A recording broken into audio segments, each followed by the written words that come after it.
No guest gets out without finishing the sentence, James. Life is ...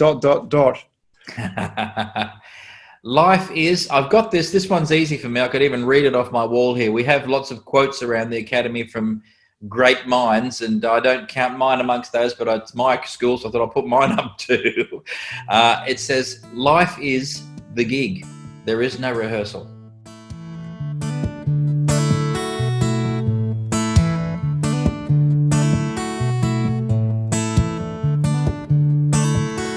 No one tells you what you're supposed to do. James Morrison, simply one of the finest musicians in the world. Described as a genius and one of the best by the legendary Dizzy Gillespie. I think Wynton Marsalis summed it up best though. Man, James Morrison can play. And I've witnessed that firsthand. He was an amazing performer at a Tribe event that LifeChanger had last year and just brought the house down. The legacy is guaranteed, but maybe the most inspiring contribution is the James Morrison Music Academy, where students from all over the planet come to learn from one of the greats. James, great to have you on the Inside Sessions. Thanks, Scott. Great to be with you. Mate, where did it all start? Where did the love affair with music, where was that first moment where it just grabbed you, it just captured you? Well, I guess I was pretty young. I mean, everyone, I'm sure, has a memory of some time when music really moved them, when it really grabs you. And for most of us, who aren't musicians, you remember how it moved you and what was going on rather than perhaps the music itself. For me, the first thing I thought when that happened to me was, how do you do that? I want to be able to do that. I want to be able to come into a room, into a space, and create those feelings in people. And so that's what made me want to be a musician. I think I was about 7 years old when that first happened. And I then, looked to heroes, to people to follow that could do that so well. I mean, the obvious ones being a jazz trumpet player like Louis Armstrong, just seemed to make everybody happy who heard him. I said, yeah, that's what I want to do. So I had these heroes I followed, and of course then local people playing around me that became mentors and became people that I could emulate and follow. And the motivation has never changed. It's always been that idea that music can transform people, and that's what I want to do. So hence I haven't really minded what instrument I did it with, what music I did it with, where I did it, as long as that was the goal. Is it I'm interested to know, because anyone that's watched you play, you just have this amazing, it's about the audience when you play. Is it a feel that you have when you're playing music? Like, do you feel that personally, or is it about that connection with the audience? What's the sort of overriding feeling? It's both, actually. They go hand in hand. I'm constantly teaching that to my students. There's no good having a great connection with the audience if you're feeling, let's say, dissatisfied. Well, then you connect that with them and you'll make them all feel dissatisfied. So you need to first be having this wonderful experience yourself. And then, of course, again, there's no point in having that without the connection, because you're there having a ball, everyone else is bored. So you need to have something worth communicating and then be able to communicate it. So they go hand in hand. For me, a successful, if I can put it that way, musical, encounter is when the person creating the music is having an experience that's worth sharing, or something you would like to share with people, and then successfully shares it with them and connects with everybody. And for me, whenever I play, the experience is very much, I describe the feeling as this, that last day of school before school holidays, when you're in school and just everything's great. It doesn't matter what happens. You can drop your sandwich in the dirt and you go, I don't care, it's holidays tomorrow. Perfect. That feeling of something wonderful is about to happen. I always feel like that when I'm about to play. And so it's, of course, a fantastic thing to want to communicate to people. James, you mentioned that sort of initial first spark was at 7 years of age. Let's just go forward a few years. What was James Morrison like at about 13, 14, 15? And what sort of advice would you go back and give that James Morrison now?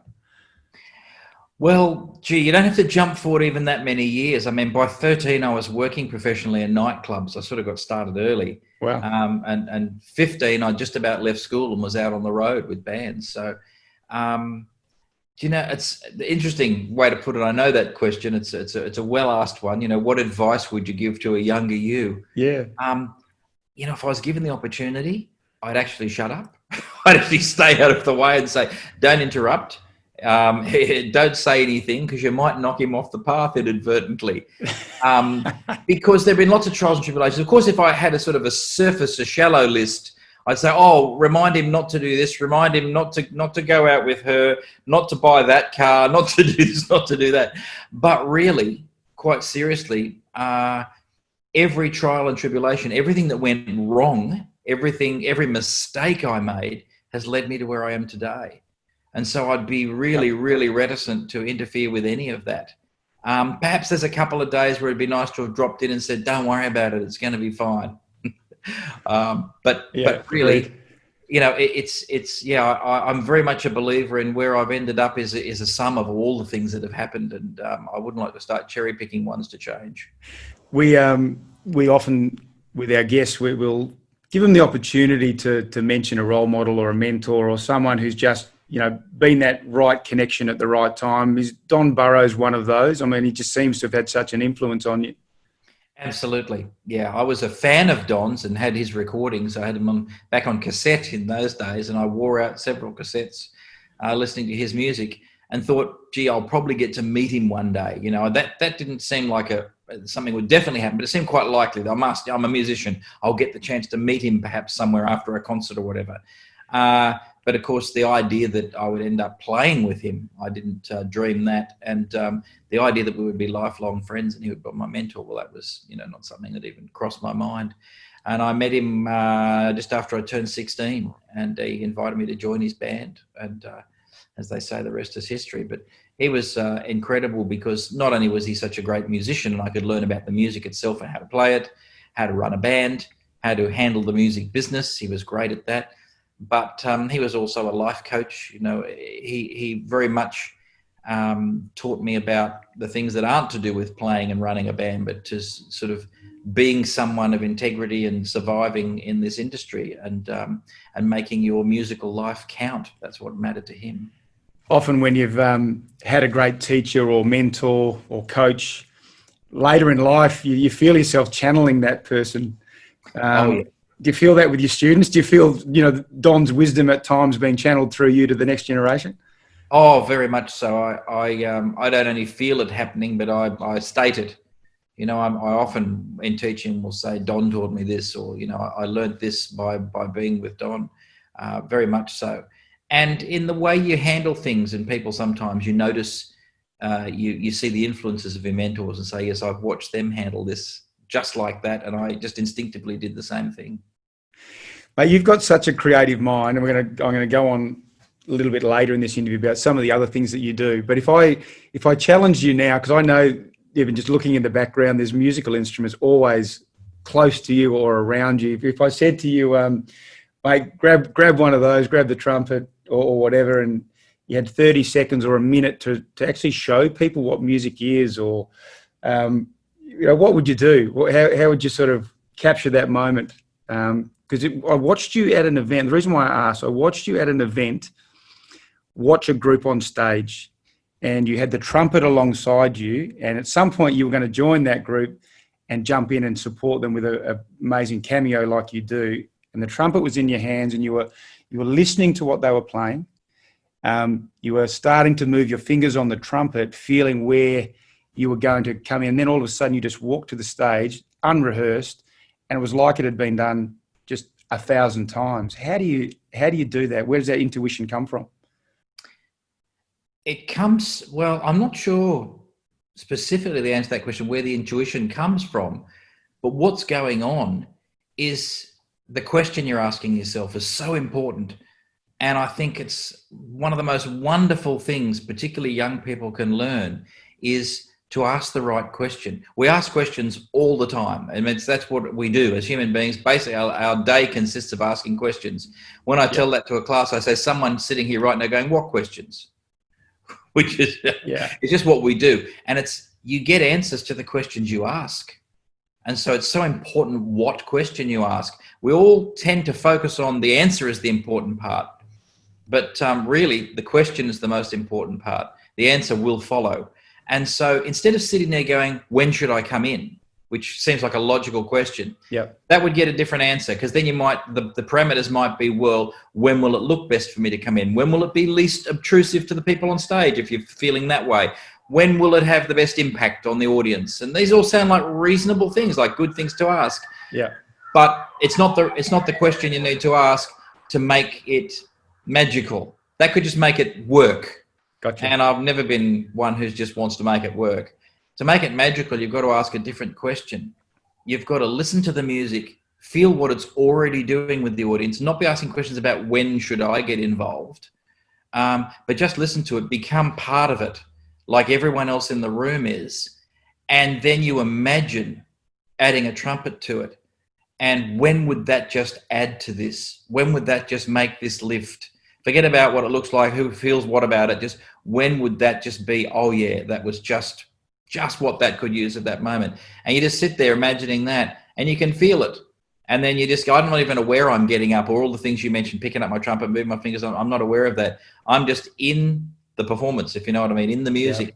And going, I can hear a trumpet coming in right about now. And in the same way as, I'm not a very good tennis player, by the way, and anyone who's seen me play tennis will be laughing, going, not very good. But nonetheless, I, like just about everyone, have had a chance to swing a tennis racket. Yeah. And that idea, the ball's coming over the net towards you at great speed, and you've got to walk over to where it's going to be, not where it is now, move the racket back in time to move it forward again so that it arrives at the same place the ball is at the same time. If you think about the maths in that and the calculations, if you tried to do that consciously, it's impossible. Can't be done. You just instinctively watch the ball and go, oh, I need to move about now. And your racket just goes back without you thinking about it. That same feeling is how I am with music. You just are watching the ball. You're just thinking about what's actually happening, not what I'm going to do. And you instinctively start doing the right thing at the right time, because you have this goal, in the tennis case, to make the ball go back over the net, which I'm not so good at. But into the net, great. But with music, because obviously I have a few more skills than with tennis, whatever's called for, I can come up with. I have the skills on a number of instruments and musical knowledge and all those things. But the funny thing is, when we study music, we think they're all the important things. The thing that makes it really work is that is just approaching it from the perspective of, what does this need now? What could this use now that would make it even greater? There's so much study that's gone into skill acquisition, whether it's becoming a great musician or a great sports person. And you'll hear sports people say it all the time. And your tennis analogy is absolutely spot on. That they'll describe themselves when they're in peak performance as just being in the flow, or it becomes unconscious performance. That's what I witnessed that night when I watched you. It was just connecting with what was going on rather than strategizing about what needs to be done. And it created an incredible connection with the audience, and also with the two that were on stage. So it was a young Prue Illingworth of about 21 years of age, who's a beautiful female vocalist, and Taylor Sheridan, who's got a huge hit right now on the iTunes charts with When the Demons Come. Amazing song with a real mental health message within it. They came off the stage, walked up to me, and I didn't share this with you, but they walked up to me in the back corner, and Taylor, who's quite an accomplished performer, he said, that is one of the great moments of my life. It was really amazing. So I can't thank you enough for that. To run through the list of people that you've performed with, we'd need probably 3 podcasts just to get through that list. But I was fascinated when you look at names like Phil Collins, In Excess, some that are really outside, I guess, that traditional jazz type genre. Hard question, but is there a performance or a couple of performances that just always stick in your mind? And if so, where were they? What were they like? Well, I guess some of the obvious ones are just because of the size of the event. I wrote the opening fanfare for the Olympic Games in 2000 in Sydney, and then performed that opening fanfare. So you pick up your trumpet. I mean, it's a fanfare instrument, let's face it.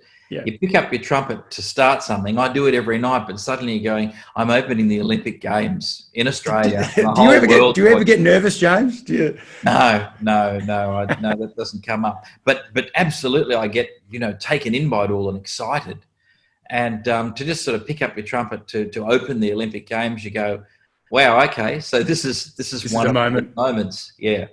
And it was memorable for that reason. You've got other ones though where I played in a little club in Graz in Austria one night. It was in a cellar, and I don't know, it might have seated 80 to 100 people at the most. Yep. And I was there with my quartet. I wasn't playing with some legend of jazz I'd always wanted to meet. It was my guys, small crowd, little club, but something happened that night musically, and you just never forget it. You go, that was magic. For some reason, everybody in the room was in that zone together, and it just went to greater heights. It was just an amazing experience that did change the way we played after that. So all sorts of reasons for memorable performances. Meeting heroes, I mean, that's always one, when I met Don Burrows, when I met Dizzy Gillespie, I've been really lucky. I've managed to not only meet, but play with most of my record collection. Wow. So I've been blessed in that way, but that's always something that's memorable. We're at the Montreux Jazz Festival, one of the largest jazz festivals in the world, and I'm standing on stage next to Dizzy Gillespie, an absolute legend of the music and a hero of mine. And we're doing a thing that in the jazz tradition is called trading fours. It's a conversation. I'm sure everyone's familiar with it. One person plays something, the other one plays something back, then you play something to them, and you have this conversation. And it can become a little bit of a sort of a competition. It's like oh yeah, well, what about this? And I'm doing that, and suddenly into my mind comes the idea, you're doing this with Dizzy Gillespie. You idiot. And at the same time, though, simultaneously, you're aware of how great the music is this trumpeter is playing. Like, it's not Dizzy Gillespie, it's not the historical figure. There's a human being next to you making musical statements, and you're stating something back in there, and you're going, wow, this guy's really good. This feels great. And that feeling overrides the, hang on, this is a famous person, this is a legend, I shouldn't be here, disappears, because you go, yes, I should, because we're having this musical conversation, and it's wonderful. That is amazing. On a different level with different poignancy, the last post performance at our last ANZAC day, which, ANZAC day is always the most important day on the calendar for me.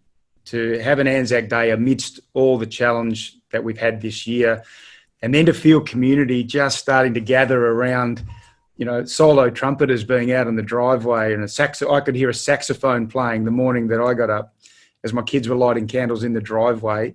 Where does that sort of sit amongst performances, and what was the feeling like around that?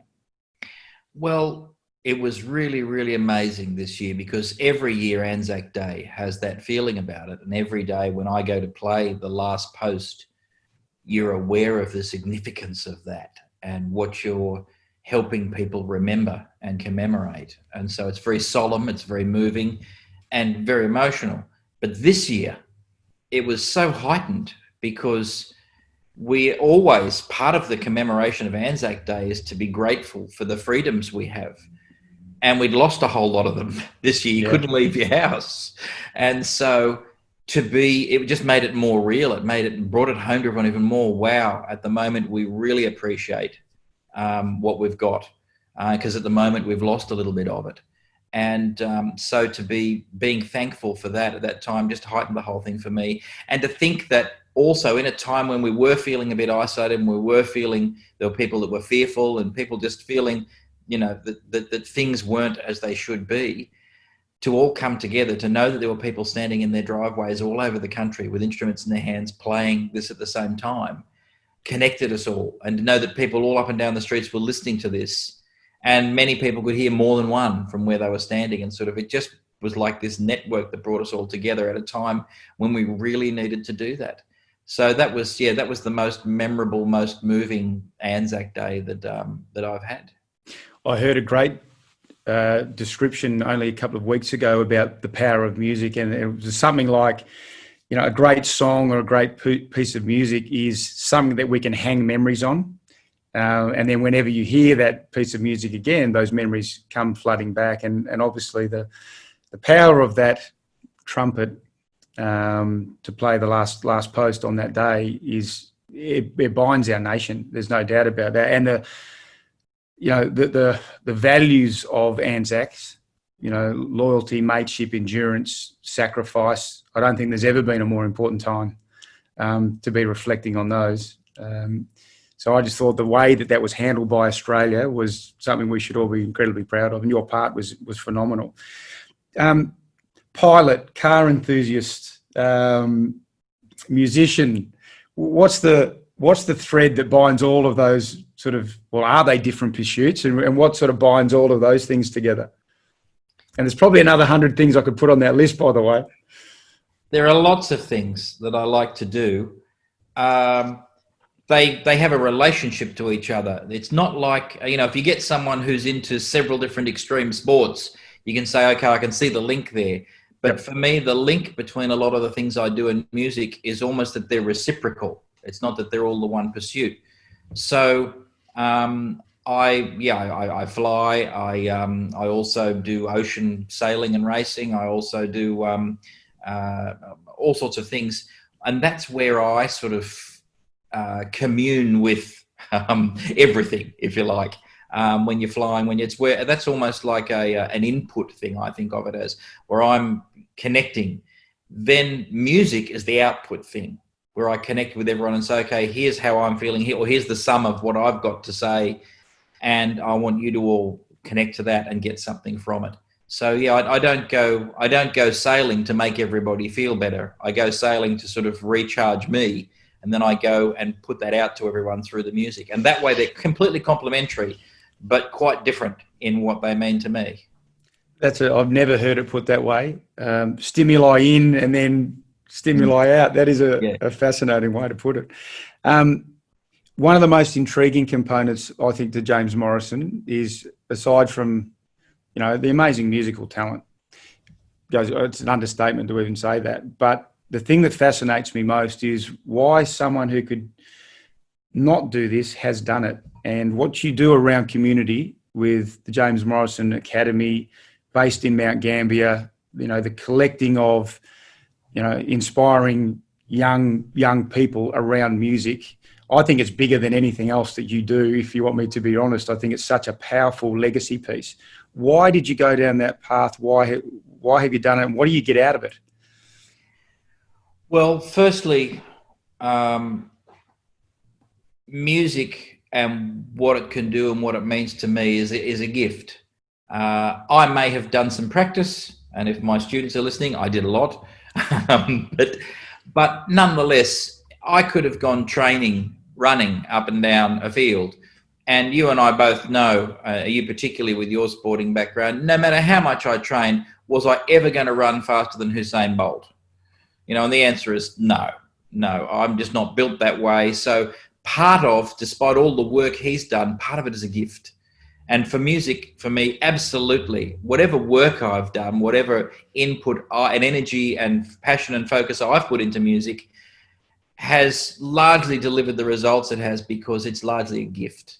And a gift, by nature, by very definition of the term, means something you receive that you didn't pay for, that you didn't do anything to get, that you kind of, in a way, don't deserve. I won't go quite that far because I think we all deserve everything we've got.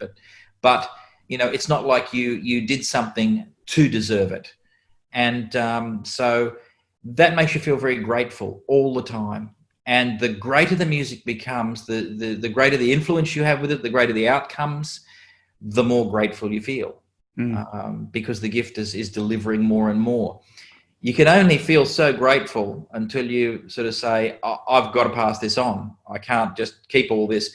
And it's not just pass it on by playing to people and giving them that benefit of the gift. It's I've got to pass on the ability to do this to other people so they can use their gift. And that becomes an irresistible urge. And so I've always done it since I think I started teaching when I was 10. I don't know what I had to pass on then, but whatever it was, I passed it on to, my fellow 8 and 7-year-olds. I've always taught. And there just came a time in life where I thought the teaching I do is always as I travel. I meet people and pass on what I can and have wonderful lessons and conversations and things, but it's not ongoing. And I really felt the need to say, no, I want to spend at least a year, maybe 3 years in cases of people doing bachelor degrees with students so I can follow through and be more a part of their journey and hopefully pass on more to them. And so I started the academy purely, basically out of gratitude and out of the need to say, I mean, it's if you've got great news, and I remember talking to a football friend of mine, and when I say fan, we're talking about someone, you know, one of those fans that just completely overcome with the whole thing. You know, they start with the face paint, and they're so into their team and their tribe. And I said to them, what would it be like if all of your friends, all of your fellow, you know, club members were in the next room without a telly and didn't know? And you're in this room with a telly and you guys just won the grand final. And you've got to go in the next room and tell them we won. More, it's an upset win. They're not expecting it. How do you feel as you go in to give that news? And of course, they just blossom and said, oh, it would just be incredible to be in that position, to pass that on to people to whom it matters so much. I said, well, that's why I teach. Because you go, this is that good. Wait till you hear this. I mean, I get with my students like that, like, oh, wait till you hear what I've got to tell you. You are going to be blown away with how this feels to do this and what can happen once you have this knowledge. And so it's funny, and I appreciate the way you put it, but it's funny when people say, wow, you're giving back and it's so good of you, and what would motivate you to do that? You go, couldn't possibly help it. I'd love to sort of receive accolades for, you know, taking time out to help the young, but I know you're the same yourself with what you do. You sort of go, oh, I've got to pass this on. You know, they've got to hear this. And so in the last part of your question, what do you get out of it? You know, where do I begin? Are you a better performer? Are you a better performer because of the work you do? Like with obviously at the academy and teaching, does it sharpen you? Absolutely, it does. It focuses you. It reminds you. We all need reminding and focus. And I love that saying that says you never learn anything so well as when you teach it. Definitely. Yeah. No, that's good.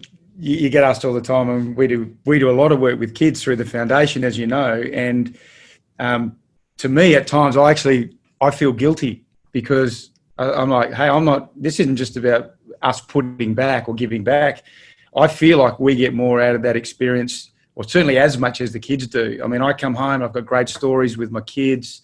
I feel my life is significantly enriched because of that relationship. So it's not a one-way thing. No. Definitely goes both ways. And you know what? It couldn't work if it was. In those sad situations where someone is teaching something because it's their job and they're not getting anything out of it, I venture to say they wouldn't be passing much on either. Yeah, it's a good call. You know, the students just get so much out of the passion of the teacher and how much you're getting out of it. That's part of the lesson. Hey, James, it's obviously you look at this year so far, and it's been cataclysmic as far as bushfires and pandemic and et cetera, et cetera. A hell of a year in so many different ways.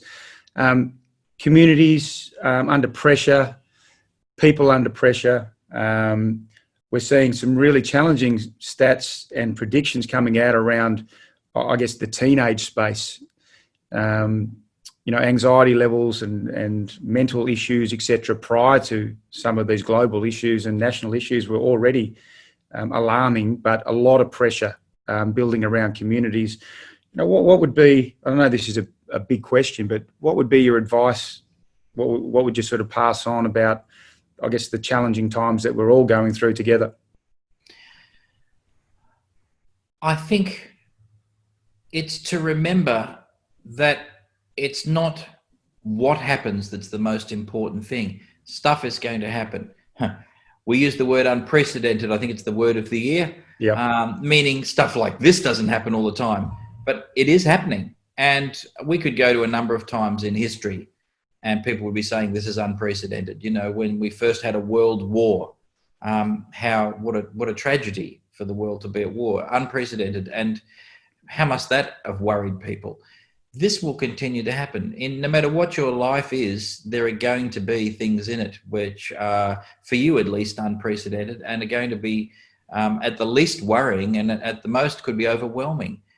And so my advice, such as it is it's not what happens. Stuff is going to happen, and the almost irresistible urge to try and control it and stop it from happening or change what's happening rarely is going to lead to peace and to you being able to face those challenges, because most of the time you actually can't change what's happening. And that doesn't mean, I'm not talking at all about we shouldn't look for change in the way we do things and we shouldn't advocate for change.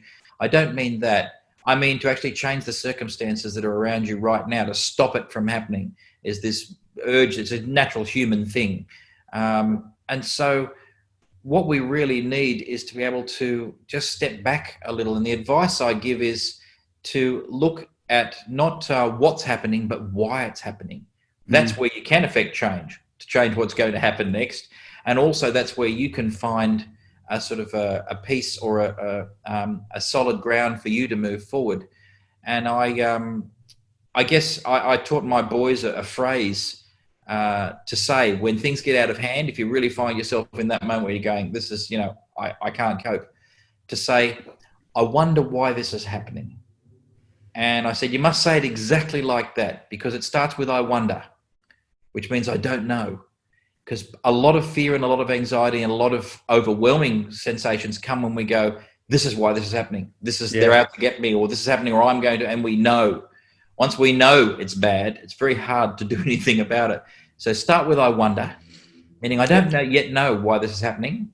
And why this is happening, the question implicitly means there is a reason. So I wonder, I don't know, and why? Because there is a reason. And if you wonder why this is happening, your next thought is always one of curiosity, of examination, of, okay, and that leads to, so what can I do about this? Whereas this is happening because they're out to get me or because my life is ruined, and that's it. What is that? That just kind of stops. It's a sentence that stops and doesn't lead to anything. But I wonder why this is happening leads you to, maybe this is why, maybe this, maybe I could do that about it, and just opens you up. And in my experience, just asking that question in the midst of calamity immediately makes you feel differently about it and gives you a calm, even if it's only a relative calm. It's a great point, because asking that question, it actually moves you out of reacting to the situation, and the inquisitive mind actually puts you back into a level of composed control. Yes. There was a great leader 2 weeks ago. I was reading a book, and he had 3 things that he would apply to any really challenging situation. Acceptance. So just accept what it is, whatever that challenge may be, and do that quickly. The second part was perspective. And the great quote that I always reflect on is just that old quote that this too shall pass, which helps give you perspective. And then the last one is seek the opportunity, see the gift in it, whatever that may be, because it's always there. Sometimes you've got to dig through it a bit. Absolutely. So it's sort of very similar sort of approach. No guest gets out without finishing the sentence, James. Life is ... Life is, I've got this one's easy for me. I could even read it off my wall here. We have lots of quotes around the Academy from great minds, and I don't count mine amongst those, but it's my school, so I thought I'll put mine up too. It says, life is the gig. There is no rehearsal. This is it. Summed up beautifully. James, you've become a great friend over recent years. I really look forward to getting back to Mount Gambier so we can get our programs back under running and linking in with the James Morrison Academy and doing some stuff together. To say you're an amazing musician is not even worth me saying. That's just fact. But I do seriously admire the contribution you make to community and what you do with that gift. That you, as you said so eloquently, you received it. But it's what you've done with it that it really inspires me. So thanks so much for being on the show, mate. I really appreciate it. Thanks, Scott. Please remember, if you're ever in need of support, reach out to Lifeline or Beyond Blue. For more insight sessions, you can find us on all of the social platforms or at lifechanger.org.au. Thanks for joining us, and here's to a life well lived.